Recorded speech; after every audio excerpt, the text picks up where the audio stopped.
On today's show, teeing off position preview week here at Locked On Rockets, focusing on the point guards of your Rockets, Fred VanVleet and Amen Thompson. Expectations for this season, their roles, minutes distributions, bold predictions, and so much more. It's all coming up right here at Locked On Rockets. This is Mission Control, Houston. Ignition sequence start. Throw it up to Jalen Green. Sengun here in the short row. Oh my, that's the no look. Jabari for three and the win. Yeah! Look at Tari, Eason. Here comes Tari. No! T-minus 15 seconds. Guidance is internal. The Houston Rockets select Amen Thompson and Cam Whitmore. One thing I have never done is not made the playoffs, and so we want to take that step here as well. 6, 5, 4, 3, 2, 1.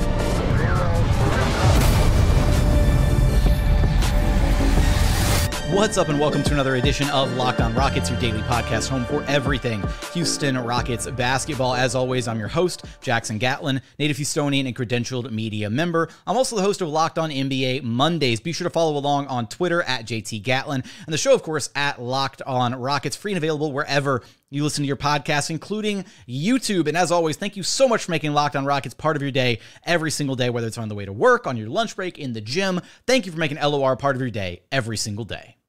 Joining us now is your weekly co-host, none other than Madison Moore. You can track down on Twitter at MadmanLeaks. Fresh from his East Coast travels, now back home in the great city of Houston, Texas. He's back, and what a perfect time, Madison, for you to be back home in Houston on the eve of a very exciting Houston Rockets season, a new chapter for this Houston Rockets team. Welcome home, man. How's it feel being back in Houston?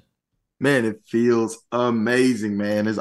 I've left. I haven't been back in Houston for over a decade or about a decade, and I'm so happy to be back. I have officially moved back. I have a job at MD Anderson now, and I'm ready to go, man. I'm so happy now. I can go to Rockets games in person. I can't wait. It's gonna be awesome, man. We're gonna have to grab some beers at some games, hit up some games. It's gonna be awesome. We're gonna have to do some of those like halftime Rockets meetups and stuff that we do throughout the season. It's gonna be great to be able to, get everybody, see everybody in person, all that. So welcome home. We're so excited to have you back in Houston.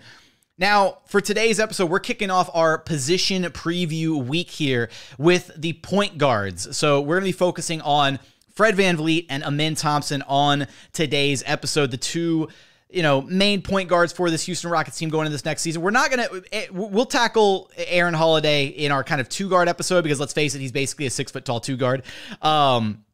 So let's kind of start by laying the foundation here, Madison.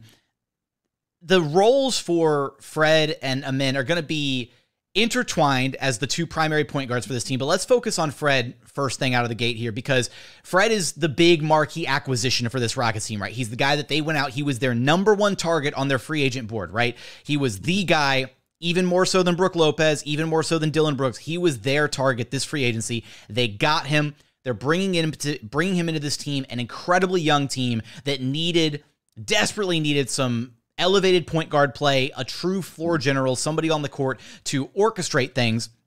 And that's kind of the expectation for him coming into this role. But it's also a little bit different than kind of the roles that he's had with the Toronto Raptors in the past. So I kind of want to start there and revisit a little bit kind of what he did in Toronto, because he kind of morphed into that primary facilitator role in Toronto, but he wasn't always that, right? And that's what I think makes it so exciting, the opportunity that he has here in Houston, because clearly he's being brought in to be the table setter, to be the leader on the floor, to kind of corral these young guys, but he also has the ability to take a bit more of a backseat or play an off-ball role at times to Jalen or Amen when they have the ball in their hands, letting them try and orchestrate the offense, but he can kind of still be that safety net on the floor for those young guys.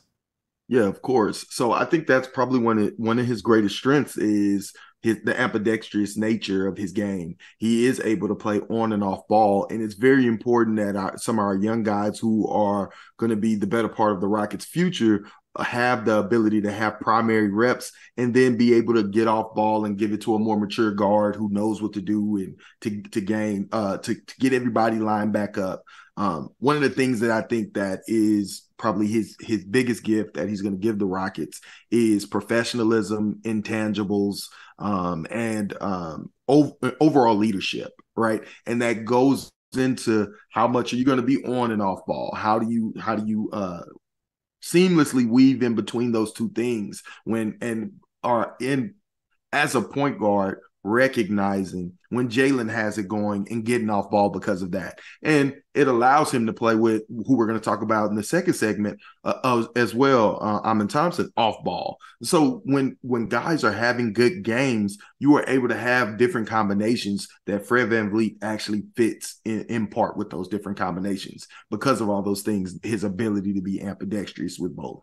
And I definitely think that's something that that's probably going to be one of the quickest like wake up calls for Rockets fans, having, watched this team for the better part of the last 2.5 seasons, is having a veteran guard out there that, like you said, recognizes who has the hot hand, understands who to distribute to, and can kind of seamlessly shift between those two roles. Because even though Kevin did have a lot of success at times as a primary facilitator, like he had games where he'd go out there and you could tell he was focused on playmaking, or he'd have games where he'd go out there and you could tell he was focused on scoring. One of his major issues was molding those two roles together, right? Learning to balance, okay, when do I score? When do I facilitate? How do I manipulate the defense? And sometimes you'd see he would get into that mode where he'd be too focused on scoring or too focused on playmaking and not focused enough on trying to get his own buckets because the defense was maybe, giving him some, open looks, that kind of thing. Whereas Fred's been doing this for such a longer time. He's been a point guard for his whole career. So he's a little bit more acclimated to that role and understanding what he needs to be able to do on the basketball court on a nightly basis. And I agree that the leadership is going to be kind of an invaluable resource for this team. And it's one of those things that's hard to quantify, but you're going to see it, I think, in the professionalism that he kind of brings to the table, the way that the young guys are going to be able to model their games after him. For me, how would you tackle what a successful season looks like for Fred VanVleet? Like, it's kind of a big question, but in your eyes, what does a successful year look like for Fred VanVleet and the Rockets? So for me, a successful year for Fred VanVleet is a year where he is able to lead the team and get them lined up to do the things that they need to do to look like and perform and grow with one another as a cohesive unit. So much of the last couple seasons with the Rockets did not operate as a cohesive unit for the better part of the seasons. And that has evolved into the terrible play that we come to know. And there was a lot of individual baiting for numbers, but I expect Fred to really turn this team into a team that plays for one another. We know that these young Rockets can do that because after the All-Star break, the team was starting to finally get that, right? And so I think with Fred VanVleet's acumen and leadership, he'll be able to bring the young guys in when they are going through bumpy roads and keep them together to play for one another. And I think that's what he's here for. That's what we overpaid for. We need that type of leadership in the locker room. And also, I think by and large, he's such an excellent pick and roll player. I think he'll be great with Sengun, but also teaching Jalen and Amen all the different reads out of the pick and roll. I think it will be really, really helpful. So when he's off ball and those guys are developing their reps, he can pull them to the side and say, hey, you got to hit that corner shooter in these situations. I think a successful season is a season in which Fred not only leads this team to playing for with one another and with one another, but also teaches and grows the young guys on the team, especially our young guards. Absolutely. And again, it's one of those things, right? Like iron sharpens iron. So having Fred there every single day in practice, in Jalen's ear, in Amen's ear, teaching them things, kind of bringing them up, not just, the leadership aspect, the professionalism, but just, showing them stuff on the court, right? Grabbing them by the shoulder and saying, hey, on this last play, you did this, but next time try this because the defense is doing that. Like all of that is so hard to quantify, but those are the little things that he's going to bring to the table that this team has been desperately missing because they just haven't had those stabilizing veteran pieces these last couple years. I'm glad you bring up the angle of him and Alperen Sengun because I very much believe that this season the Rockets like offense, right, is going to be very much catered around a few different elements. And a big part of that is going to be Fred VanVleet operating the pick and roll primarily with Alperen Sengun. And then, we'll get into this in a couple of our later episodes this week, but also the Jalen Green, Alperen Sengun two-man game should be a mainstay of this Rockets offense, as well as just running through Alperen Sengun by himself, right? Whether it's, touches at the elbow, top of the key actions, post-ups. We're going to, dive into more of that in later episodes, but Fred is going to be a big part of this Rockets team. Coming up, we're definitely going to get into Amen Thompson and his role for this team this season, as well as Fred's role and whether or not he's going to take a back seat to the young guys. We're going to get there in just one moment. First, today's episode is brought to you by DoorDash. Look, I use DoorDash all the time. Frankly, probably a little bit too much, but it's so useful, right? Like maybe you're feeling a little lazy, you don't want to throw some pants on, you don't want to head outside. You bust out your phone, open the app, find your favorite restaurant, order your food, comes right to your doorstep. Well, guess what? You've trusted DoorDash to deliver your restaurant favorites. Now you can get groceries delivered too. You'll get exactly what you ordered. They've got thousands of grocery stores to choose from. Grocery shopping is kind of a pain. Right now, you can let somebody else handle it and deliver it right to your doorstep. Whether you're, swamped with work or you just got too much personal stuff going on, you can use DoorDash to get your groceries delivered right to your doorstep. And right now, you can get 50% off your first DoorDash order up to $20 when you use code LOCKEDONNBA at checkout. Limited time offer, terms do apply. That's 50% off up to $20, no minimum subtotal, and zero delivery fees on your first order when you download the DoorDash app in the App Store and enter code LOCKEDONNBA. So don't forget, that's code LOCKEDONNBA for 50% off your first order with DoorDash. And continuing on here at Locked On Rockets, your daily podcast, home for everything Houston Rockets basketball. Now, before we transition into Amen Thompson, the role and expectations for him for his rookie season this year with the Rockets, as well as we'll have our bold predictions later on in segment 3 of this show, as well as just our predictions for the stat lines for these guys and kind of what we think they're going to be capable of producing this season. Madison, it's so interesting because one of the things that we learned and kind of talked about here on the show with Sean Woodley from Locked On Raptors was this idea that kind of the Raptors were kind of ready, or maybe Scotty Barnes was like ready to self-anoint himself like the leader or the go-to guy, the number one guy on the team. Whereas Fred was kind of like, well, hold on there, right? Like I've been that guy.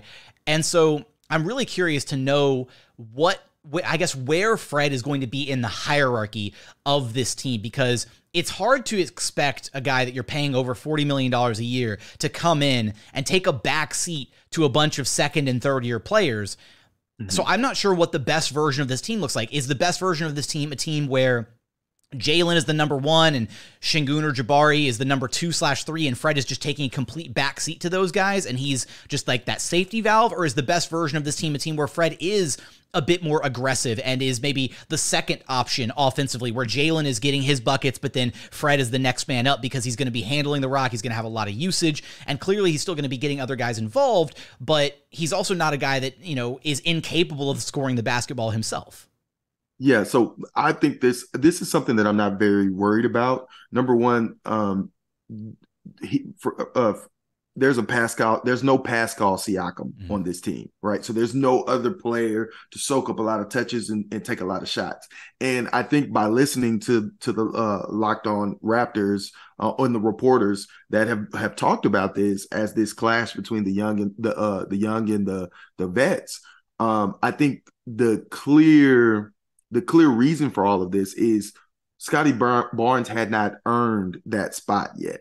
He was not having a good year. He was not performing up to par. And I think you should not just hand it over, especially when you have a guard like Fred VanVleet, who's in the prime of his career, right? You're not going to just hand over these reps when you're not performing and you deserve to earn those reps. And I think the same applies to these young Rockets. I think if we have young Rockets who have earned these reps, who are playing good, who are efficient, who are playing within the offense and have earned those reps, I don't think Fred VanVleet will have a problem getting off ball and deferring to them and playing an off-ball role, because he's had much success doing that. But you have to prove and come out and play that way. You can't just think you deserve those reps, right? And I think that was the crux of a lot of what was going on there.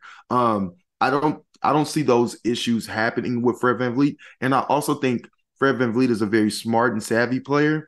And I think he's going to learn from the way he communicated with those young players and not want that to happen this year. I think he understands his role to teach these young Rockets and bring them up correctly. And I think he'll have the self-awareness that, hey, these guys are the future of the Houston Rockets. I'm here to teach them. That's what they paid me for. But until they're ready, I'm going to step up and be the number one. But if there's a guy who's performing at the right pace, then I'll take a step back and be a number two, which is really his natural position. On a championship team, Fred VanVleet is probably going to be at most your third best player. And I think he's cognizant of that. But you have to bring the professionalism, the acumen, and the performance in order to earn that spot.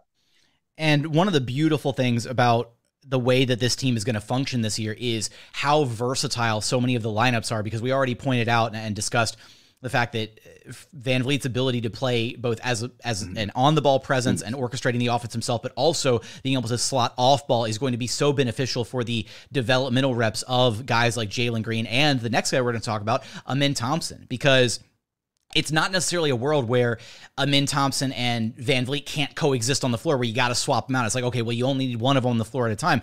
Absolutely not. There's going to be plenty of minutes and plenty of lineups that are going to feature both of those guys on the floor at the same time, to where you can, and I think that's one of the really interesting things about Amen, is it gives you so much lineup and roster flexibility, versatility, whatever buzzword you want to throw in there, because Amen defensively at 6'7", and with his insane, NBA ready body out of the gate, he can guard opposing wings, right? So, and then offensively with VanVleet's ability to play off ball, space the floor, and be that kind of, secondary offensive presence, you can still put the ball in Amen's hands and let him conduct and run the offense, and then have those guys to pass the ball out to, whether it's Jalen, whether it's Fred on the wings. And so I'm really looking forward to, honestly, I think one of my favorite lineups this season, Madison, is going to be when we see, it feels like a 3-guard lineup with, it'll be Fred, Jalen, and Amen all on the floor at the same time. I don't even care who the other two guys on the floor with them, but just that trio of guards, I think, is going to be so much fun to watch. Run, push tempo, dictate the pace, let Amen run some offense, let Jalen run some offense, let Fred run some offense. And for me, that's, I think, going to be really beneficial for Amen's development here in his rookie year. Yes, and I totally agree with you. But you talk about when Fred is on the floor with Amen can have the ball and Fred can play off ball, but there's still ways that Amen can be effective off ball in the exact same lineups. A lot of Wait, are you telling me players are allowed to be effective off ball? I didn't know that was a thing, Madison. Yes, they are, and I expect to see a lot more of that. But I mean, just think about it. Amen Thompson can effectively do everything that KJ Martin did last year, right? And so off ball, you can use him as a screen and roller, but not just Fred VanVleet and Jalen Green, but also Alperen Sengun. He can be an effective cutter, and because he won't have the ball in his hands so much, there's a lot of ways where he can affect the game and expend more energy now, since he doesn't have the ball all the time. So I expect him to be a ferocious defender, and I really expect Coach Ime Udoka to pull Amen aside and say, play with your hair on fire. When you're in the games, you're only going to be getting 20, 25 minutes a game. Go all out defensively, get up and run and increase the pace of this team. I expect him to rebound tremendously. I expect him to play the passing lanes, defend, create deflections. It's one thing that he has a true knack for. And he'll also learn from Fred VanVleet, who's one of the best, has some of the best hands in the league, one of the best steal getters. I think he was at 1.6 to 1.8 last year, and he's always hovering around almost 2 steals a game. He's going to learn a lot from Fred about anticipation and when to go, and he has the tools to take it to a whole nother level. And so I expect him, when those bench units to come in playing against second units, I expect him to really ratchet up the pace of the team, to get us out and running, to use his passing to make plays, and to use his athleticism on the defensive end as well as on the offensive end. So I'm really excited about Amen having a lower load and really being able to use some of his other gifts more, since he won't have the ball as much in his hands. Absolutely. And Fred may have lost a step or so defensively as just like an individual one-on-one point of attack defender, but as a team defender, he's still incredible, incredibly high IQ. Guys like that kind of have to be, right? The kind of the smaller point guards, the Lowrys, the Chris Pauls, the VanVleets, when you don't have necessarily the physical gifts that other guards at your position do, You have to be a really savvy, high IQ guy, and that's exactly what he brings to the table. So then him imparting that wisdom, that knowledge to Amen Thompson, who does have the insane physical attributes, that's going to be great to see. Watching Amen be a kind of a terror on the defensive side, because he does probably have the best. Honestly, he might have the best two-way potential of any of the young core six on this Rockets team, aside from maybe Jabari Smith Jr. It's really exciting to think about. But for Amen too, his role for this next season, I think, has become quite a bit more clear in the aftermath of the Kevin Porter Jr. situation, because that might have been kind of a situation that could have been a little turbulent, right, throughout the years. Kevin was, the head honcho, was running the team. Now he's being kind of, it would have been a bit of a demotion to sixth man, how he would have received that role, what he would have looked like sharing, the responsibilities in that second unit with Amen Thompson. That is no longer going to be a question or an issue. That second unit belongs to Amen Thompson now, right? There's no questions. There's no ifs, ands, or buts about it. Amen Thompson is going to be the exclusive guy running that second unit. And obviously we talked about he'll share some duties with Fred on the court, Jalen on the court for sure. But the idea now is you are our backup guard and you are our backup primary lead guard coming off the bench, right? Fred checks out of the game, you check into the game. Or you check into the game for Jalen and Fred slides over to the two, you're the one running the show, right? And I think that is going to really do wonders for him, where there's no question marks about his role, because we saw it time and time again with Jalen and Kevin, right? Where there was this little bit of kind of the big brother mentality where Jalen would kind of over defer at times to Kevin. And I don't think Amen's going to run into that issue at all, because now he's going to be fully empowered to really run and make that second unit his own. Yeah, I totally agree. And I think his personality is a bit different from Jalen. I think Jalen is the type of guy who says, hey, these guys are here. I want to make sure they get their opportunities. I need to, stay in my line, in my lane until it's my time, which will come. But I think Amen's going to come in and say, hey, I can affect the game. I can do the game in the right ways. And I'm smart enough to know when to ratchet it up and when not to. And so I fully expect Amen to come in and hit the ground running, basically. No, absolutely. And it's going to be so much fun to see. And obviously the NBA season right around the corner. We've got Media Day exactly 1 week away from the time that you're listening to this episode, more than likely. Media Day, Monday, October 2nd, and immediately diving into training camp right after that.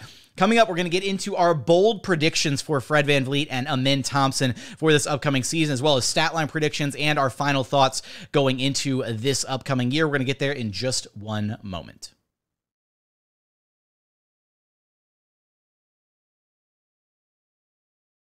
And final segment here at Locked On Rockets, your daily podcast, home for everything Houston Rockets basketball. Now, Madison, when we look at Fred and Amen Thompson, which, shout out, I mentioned the head honcho nickname from earlier. I just want to reiterate, Fred is now the Fred honcho of this team, and that nickname has to stick. I need Rockets fans to do me a favor, and we really got to make that a thing. I need Fred honcho to be like part of everybody's everyday vernacular when it comes to discussing this Rockets team, because it's too good to pass up on. Like, just it works so well. Let's get into what we think. I'll tell you what, I'll let you steer the bus for a second. Do you want to do stat line predictions for these guys first and then our bold predictions, or bold predictions then stat line? Stat lines. Let's do stat line. All right, let's go stat line first. Who are we doing first, Fred or Amen? Let's go with Fred, since he's the starting point guard. All right, I'll let you tee it up. Okay. Yeah, so I think a successful season for Fred is going to be about 18 points, about 8 assists, between 7 and 8 assists, and about 3 rebounds a game. I think that is a successful, and that's pretty much in line with his career, which is the last 3-4 years. But I know that the stats are just, a very small part of what Fred actually brings to the table. It's about the intangibles that contribute to winning and that winning formula. But I think he'll be solid at 18, 8, and 3. Of course, yeah, and I was looking at his numbers from the last couple seasons with the Raptors. Obviously, one of the big ones is his 3-point shooting took a dip, and I know that we'll talk about that a little bit coming up here in a second. Just looking at the raw stat totals, I wasn't too far off from yours actually. I think we're pretty much right on the money for where we think he's going to be. I had him at 16 points. 4 boards, and then 8 dimes. I think roughly in that neighborhood is kind of what you can expect. It does kind of depend. I wouldn't be surprised to see a bit of a drop off from like his raw point totals, just because he does have to maybe focus in a bit more on, right? For Toronto, he was at times their number one option, or at worst, their second best option offensively, right? For this team, similar role, but as we kind of spoke about and broke down already, if the young Rockets core takes the steps we hope that they take this season, then hopefully by season's end, there's a very clear hierarchy of, okay, Jalen is your number one, maybe Jabari is your number two, Sengun's your number three, and Fred just very seamlessly slides into, okay, he's the number four option on the court of like the starters, the projected starters, but at any point, right, he can step up and take over if he needs to, because that's the role that he's been in before. So I wouldn't be surprised to see like his raw point totals, dip just a little bit. But I do think that, and I think this feeds into kind of my bold prediction for Fred here, is I think his shot profile is going to change dramatically here in Houston. Really? We know that the Rockets are a team that prioritizes heavily, the analytics side of basketball, right? They're still very much, even though Daryl Morey has been long gone from this organization, they very much still favor analytics. They favor, quality shots. They're not a team that likes to take a lot of mid-range looks, all that kind of stuff. So for Fred, one of the big things about his numbers when you go look at his counting stats and his efficiency is you see a lot of, inefficient volume from two, right? And a big part of that is he's not a great finisher in and around the rim because he's an undersized guard. He doesn't have the physical tools to really, finish through contact. He does go for some of those mid-range jumpers at times, that kind of thing. So even just looking at last season, right, he had basically about 7.5 attempts from 2-point land all season last year, and he only shot 45% from 2-point distance. That's not great, right? That's pretty poor efficiency, unfortunately. I expect that number to actually drop considerably. I think my bold prediction for Fred this year and his stat line is actually, I think he's going to average under 5 attempts. So 5 attempts or fewer from 2-point land this next season. I think he's going to prioritize the 3-ball either as a spot up 3-point shooter or just, again, kind of being the play finisher right after, getting the offense running. And he might be the guy who gets things going and maybe, kicks it to Jalen, then Jalen drives and drops it to Sengun, and Sengun makes a move. And then, the ball finds its way back out to Fred for a wide open 3-pointer. I think that's going to be how we see a lot of this offense, being orchestrated by him. Yeah, I think that's a great bold prediction. I think that definitely goes in line with the Rockets' analytical brain trust would like. But do you think that his 3-point attempts will go up? He's already at 9 last year. I know it's a lot, right? I'm like, where will he take his shots then? So I think it very much could be anywhere north of 10 3-point attempts a game. I know for a fact that at one point, talking to one of the Rockets assistant coaches last year, they were like, yeah, we want Jalen taking like 10 threes a game. Mm-hmm. And so I think I can very clearly see a priority checklist where they know that 3-point shooting is Fred's probably most elite skill as far as putting the ball in the basket offensively. 3-point shooting is his bread and butter. So get him more 3-point shots. And I'm also expecting a rebound year from him from 3-point land, right? He had a down year shooting the ball last year, was only at 34%. He's a career 37% 3-point shooter. He's had years closer to the 40% number. I think a good year for him from 3 is if he can bounce back and be in that 37 to 40% range would be phenomenal for him as a bounce back season. Yeah, so I think if that occurs, then my bold prediction will occur. Okay, if his efficiency rises back up, and it could be very well due to better shot selection, I think that Fred VanVleet has a chance to be an all-star. He's been an all-star before, and if the Rockets, if things hit right for the Rockets, it would be an incredible redeem story that I think media members will vote for. And I think if the Rockets are in contention for a playoff spot and Fred VanVleet is one of the top 3 guys or top 2 guys leading this team, and teams understand the situation that the Rockets were in with the lack of leadership, the lack of culture. And if the Rockets come in with a real culture, there are going to be 2 main culprits for that: Ime Udoka and Fred VanVleet. And I don't think people will overlook that. And if the stats and numbers are there to back it up, and if the eye test backs it up, I believe that Fred VanVleet will get coaches' votes and media members' votes, maybe before some of our younger guys who may have to pay their dues before they get those type of votes. I love that bold prediction. Actually, that's a fantastic one. You're right, because so many of, like, all-star voting, so many of the individual in-season awards are about the narrative behind them, right? You're right. I think Fred VanVleet is set up to have kind of that redemption arc narrative put behind him, where if he's having a strong year, if the Rockets look like a good team, and you're looking at the reasons behind it, right? Like you said, it's Ime Udoka, it's Fred VanVleet are the two kind of driving forces behind what this team is able to, do in turning things around organizationally. I think you're on the money with that one. That'd be fantastic. Love that bold prediction. All right, let's go. Let's switch over to our other point guard here, Amen Thompson. I'll take the stat line first on this one. For me, I think Amen is poised to, Amen screams to me the type of guy who's going to be flirting with triple doubles throughout his career, right? Like, he just seems like the kind of guy who's going to rack up those counting stats. So for me, I think a solid rookie season for him, getting about 20 to 25 minutes off the Rockets bench.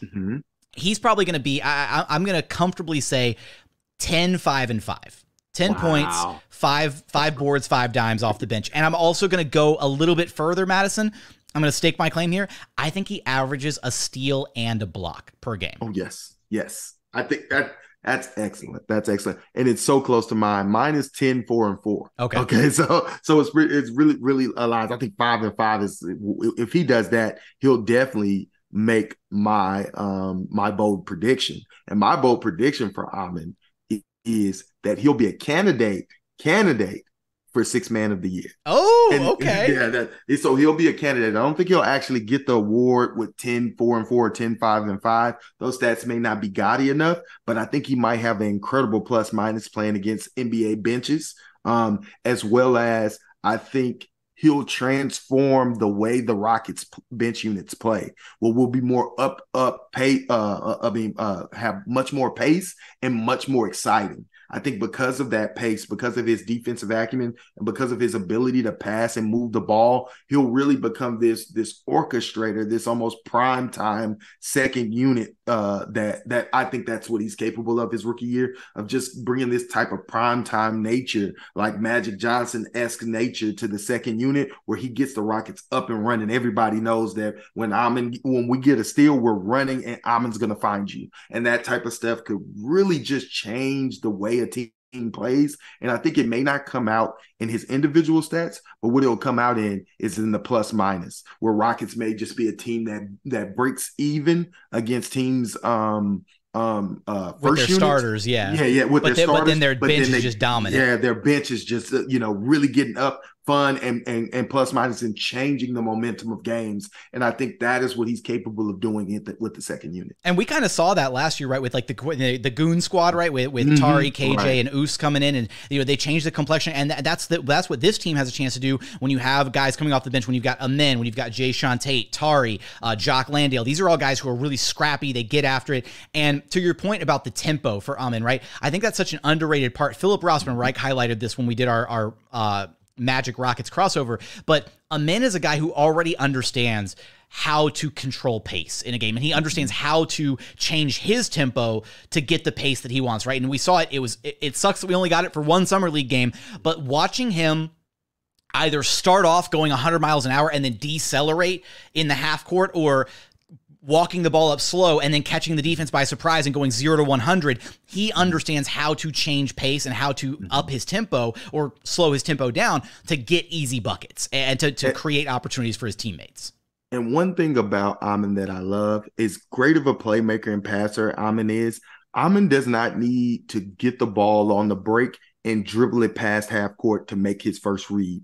Amen when he grabs rebounds, his head is already up looking for the streak. On a swivel, looking for the quarterback pass, He's right? Just pushing it up. And when I tell you that stuff is so contagious, it's the type of stuff that LaMelo Ball does. It's the type of stuff that James Harden used to do, because James Harden was not running with his legs at all. Right. But he could push a pace with an outlet pass. And people underestimate the outlet pass so much. And there was a problem that the young Rockets had last year. It was a problem that I tried to magnify to people.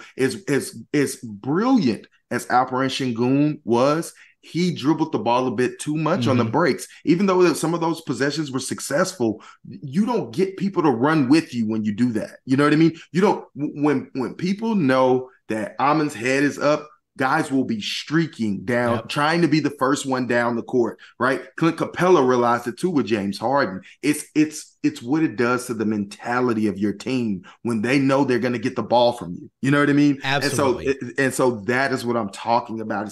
It's a shift in culture, a shift in mentality that I think Amen could really bring to the team. You got me so excited for this season, man. I'm so ready for it. All right, my bold prediction for Amen, though, and I didn't feel this way pre the Kevin Porter Jr. news, because again, I think it was a little nebulous as to who was going to be kind of the lead dog coming off the bench, that kind of thing. I think now that we kind of have a little bit more clarity on the situation, KPJ is for all intents and purposes, no longer going to be a part of this team moving forward. I think Amen Thompson finishes as a finalist for Rookie of the Year. I think it's going to be really tough for him to generate the counting stats to be able to get it over a win. I think the finalists are going to be Wemby, Chet, and Amen Thompson. I think it's going to be really tough for him to get the counting stats over a Chet or a Wemby to actually win the award. But I think that when you look at, again, the narrative and him playing that integral role off the bench, I think he could get some of the kind of the Benedict Mathurin-esque buzz of that impact rookie off the bench for a team that is taking a massive jump from being the laughingstock of the NBA to at least flirting with or in the play-in contention or play-in discussion. Then I think that's going to generate enough favor with the voters that they realize, oh, he's an impactful player, right? He has all the same qualities of like the that the voters loved when they did the whole Herb Jones versus Jalen Green debate, right? The whole, he impacts winning. He's a